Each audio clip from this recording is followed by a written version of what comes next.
Good afternoon, students. In our last class, we have completed for the first part of the chapter, the open window. So let's see the summary of the chapter. My aunt will be down presently, Mr. Nuttall, said a very self-possessed young lady of 15. In the meantime, you must try and put up with me. So Frampton Nuttall, who is the main character of the story, the open window, is in the house of Mrs. Suppleton, and there he met a 15-year-old girl named Vera, and she is very calm and very confident about herself, and she told Mr. Nuttall that her aunt Mrs. Suppleton would come downstairs soon. So for that time, that meanwhile he has to stay with her, he has to talk with her only. Okay. Frampton Nuttall endeavoured to say something which should duly flatter the nice of the moment without unduly discounting that the aunt was to come. Private, he doubted more than ever whether this formal visits of a succession of total stranger would do much towards helping the nerve cure which he was supposed to be undergoing. So Frampton Nuttall was actually suffering from nervousness, and he went to a calm and quiet place in the rural area for treatment. And Mrs. Suppleton is a family friend. She is friend of his sister, and Nuttall's sister had told him that he would meet very few people in the countryside, and he should meet them, he should be friends with them so that he can be cured. But Nuttall was very confused that whether he would get cured by meeting some strange people, some people who were stranger to him.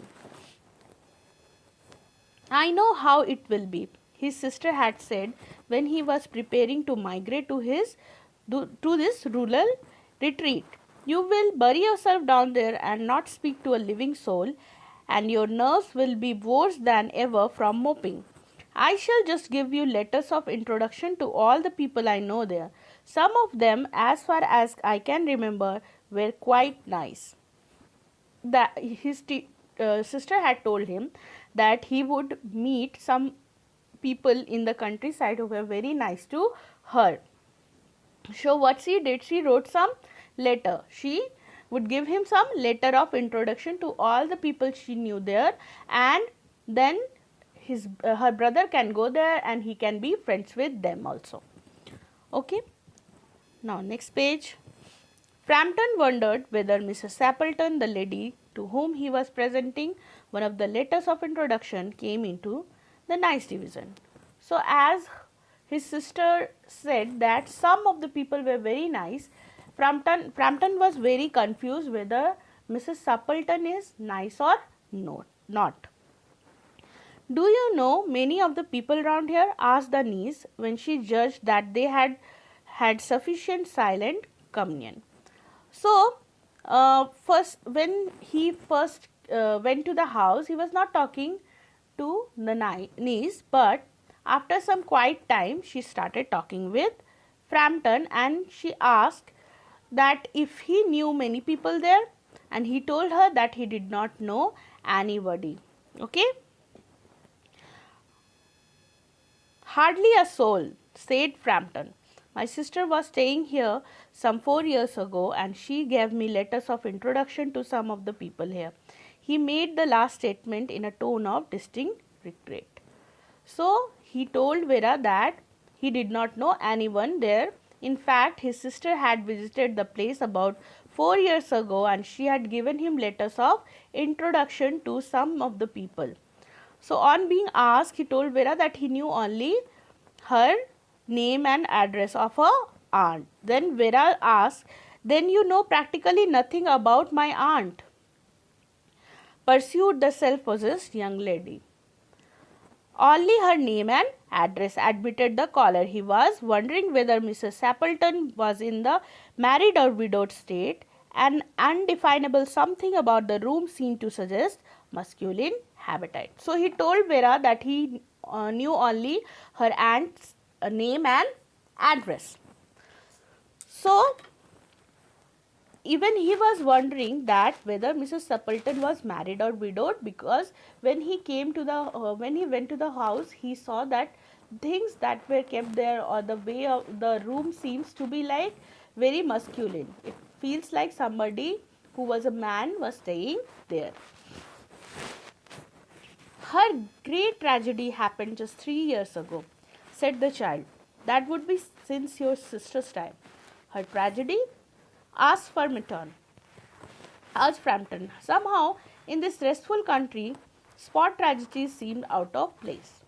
Suddenly, Vera said that a tragedy had happened in the family about 3 years ago. She pointed to a large glass window and she said that something bad happened in the house.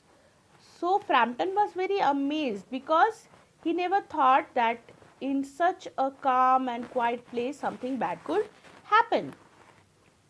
You may wonder why we keep that window wide open on an October afternoon, said the niece, indicating a large French window that opened onto a lawn. So there was a large door which led to the lawn, and Vera is asking that, she pointed to that window, that door, and it opened onto a lawn, and she was asking Frampton that wasn't he wondering that why it was kept wide open even on an October afternoon. It is quite warm for the time of the year, said Frampton, but has that window got anything to do with the tragedy? Out through that window 3 years ago to a day, her husband and her two young brothers went off for their day's shooting. They never came back. In crossing the moor to their favorite shooting ground, they were all three engulfed in a treacherous piece of bog.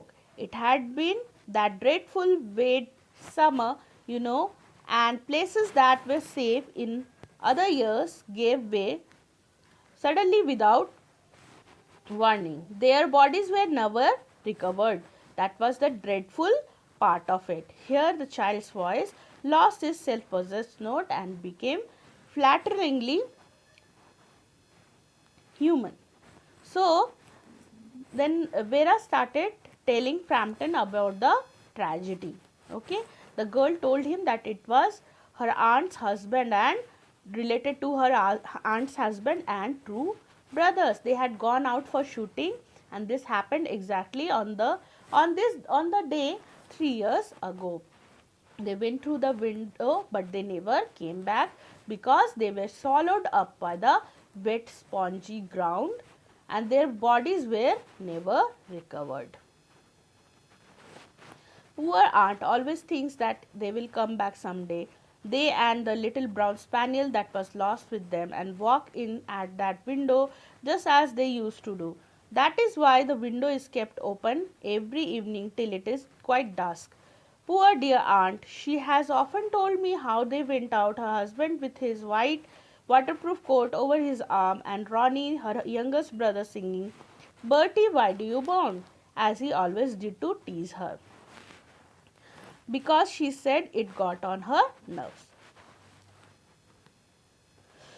Do you know, sometimes on the still quiet evenings like this, I almost get a creepy feeling that they will all walking through that window. So, Vera told Mr. Frampton that the girl, Mrs. Appleton always thought that they would come back someday, and they would come through that window along with their dog as they used to do. And that is why the window was always kept open every evening till it was very dark. And the aunt often told the girl how they went out. Sometimes Vera too had a feeling that they would walk through that window. Okay, so up to here we have completed, and we had 3 questions and then the second part. So we have discussed these 3 questions. Why had Frampton Nuttall come to the rurality? To get cured because he was having problem with his nerves. Why had his sister given his letters of introduction to people living there? Because his sister wanted him to talk to other people also. What had happened in the Suppleton family as narrated by the niece? So one day his uncle and two of the younger brothers of his of her aunt went out, and they never came back, and their bodies were never recovered. So that was happened. And as we have completed the first part of the story, so please write down the word meanings in your reader copy. Thank you.